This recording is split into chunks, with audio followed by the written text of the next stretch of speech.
ಜಲಾಲಿಯಾ ಮಸೀದಿಯ ನೇತೃತ್ವದಲ್ಲಿ ಭವ್ಯ ಇಫ್ತಿಯಾರ್ ಕೂಟವನ್ನು ಆಯೋಜಿಸಲಾಗಿತ್ತು.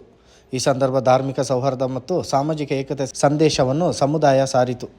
ಕಾರ್ಯಕ್ರಮದಲ್ಲಿ ಮಡಿಕೇರಿ ವಿಧಾನಸಭಾ ಕ್ಷೇತ್ರದ ಶಾಸಕ ಮಂತರಗೌಡರು ಮುಖ್ಯ ಅತಿಥಿಗಳಾಗಿ ಭಾಗವಹಿಸಿ ಉಪವಾಸದಲ್ಲಿರುವ ಭಕ್ತರೊಂದಿಗೆ ಇಫ್ತಿಯಾರ್ ಕೂಟದಲ್ಲಿ ಭಾಗಿಯಾದರು.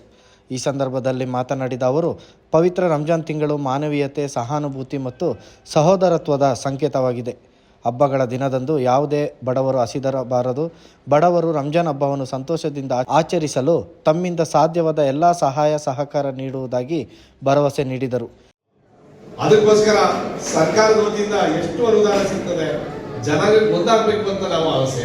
ಅದಕ್ಕೋಸ್ಕರ ಏನಿದೆ ದೊಡ್ಡ ಅಮೌಂಟ್ ಇರಲಿಲ್ಲ, ಮಾತ್ರ ನೀರಿಗೆ ಹಲವಾರು ವರ್ಷದ ಬಂದಿದ್ದ ಕಾಮಗಾರಿಗಳಿಗೆ ಇಲ್ಲಿ ಬಂತು. ಬೇರೆ ಕ್ಷೇತ್ರದಲ್ಲಿ ಶಾದಿ ಮಾರ್ಗೆ ಕೊಡ್ತಾ ಇರಲಿಲ್ಲ. ನಾನಂದೆ ಸರ್, ಜಮೀರ್ ಸರ್, ಇದು ನಮ್ಮ ಸಚಿವರಾದಂಥ ಜಮೀರ್ ಸಾಹೇಬರಿಗೆ ನಾವು ಅಭಿನಂದನೆ ತಿಳಿಸಬೇಕು. ಯಾಕಂತಂದ್ರೆ ಇದು ನಾನು ಪ್ರಯತ್ನ ಅಲ್ಲ, ನಾವು ಹೇಳಿಕೆ ಪಾಪ ನಾವು ಅವ್ರಿಗೆ ಸ್ಯಾಂಕ್ಷನ್ ಮಾಡಿಕೊಟ್ರು.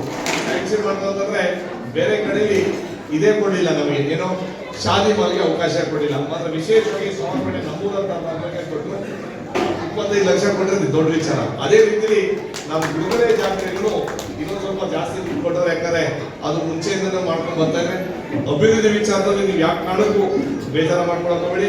ತಾರತಮ್ಯ ಆಗ್ದಂಗೆ ನಿಮಗೆ ಅಭಿವೃದ್ಧಿ ಮಾಡಿಸೋದು ನಮ್ಮ ಜವಾಬ್ದಾರಿ ಅಂತ ಹೇಳ್ತಾ, ಮತ್ತೊಮ್ಮೆ ಈ ತಿಂಗಳಲ್ಲಿ ನೀವೇನು ಉಪವಾಸ ಇಟ್ಟಂತ ಸಂದರ್ಭದಲ್ಲಿ ನಿಮಗೆ ಆ ದೇವರು ನಿರಂತರವಾಗಿ ಆ ಧೈರ್ಯ, ಆ ಕಾನ್ಫಿಡೆನ್ಸು, ಬೇರೆ ರೀತಿಲಿ ನಾವು ಯಾವ ರೀತಿಲಿ ನಾವು ಉಪವಾಸದಲ್ಲಿ ಧೈರ್ಯ ಕೊಡಬೇಕು, ಯಾವ ರೀತಿಲಿ ಧೈರ್ಯ ಮಾಡಬೇಕು, ಯಾವ ರೀತಿಲಿ ನಾವೆಲ್ಲರೂ ಒಂದಾಗಿ ಸೇರ್ಕೊಂಡು ಮಾಡಬೇಕು.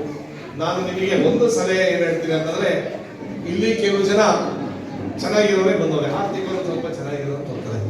ಎಷ್ಟೋ ಜನ ಪಾಪದವ್ರಿಗೆ ಹಬ್ಬ ಮಾಡೋಕ್ಕೆ ದುಡ್ಡಿರಲ್ಲ. ಇದೇ ಸಂದರ್ಭ ಜಲಾಲಿಯಾ ಜಾಮಿಯಾ ಮಸೀದಿಯ ವಿವಿಧ ಕಾಮಗಾರಿಗಳಿಗೆ ಸುಮಾರು 96 ಲಕ್ಷದಷ್ಟು ಅನುದಾನ ಕಲ್ಪಿಸಿದ್ದು, ಅನುದಾನದ ನಾಮಫಲಕ ಅನಾವರಣಗೊಳಿಸಲಾಯಿತು. ಕಾರ್ಯಕ್ರಮದಲ್ಲಿ ಜಲಾಲಿಯಾ ಮಸೀದಿ ಅಧ್ಯಕ್ಷರಾದ KM ಆದಮ್, AB ಉಮ್ಮರ್, ಮಾಜಿ ಅಧ್ಯಕ್ಷರು ವಕ್ಫ್ ಮಂಡಳಿ, ಅಮೀದ್, ಮುನೀರ್, ಹನೀಫ್, ಅಲಿ ಸಕಾಫಿ ಇನ್ನಿತರರು ಹಾಜರಿದ್ದರು.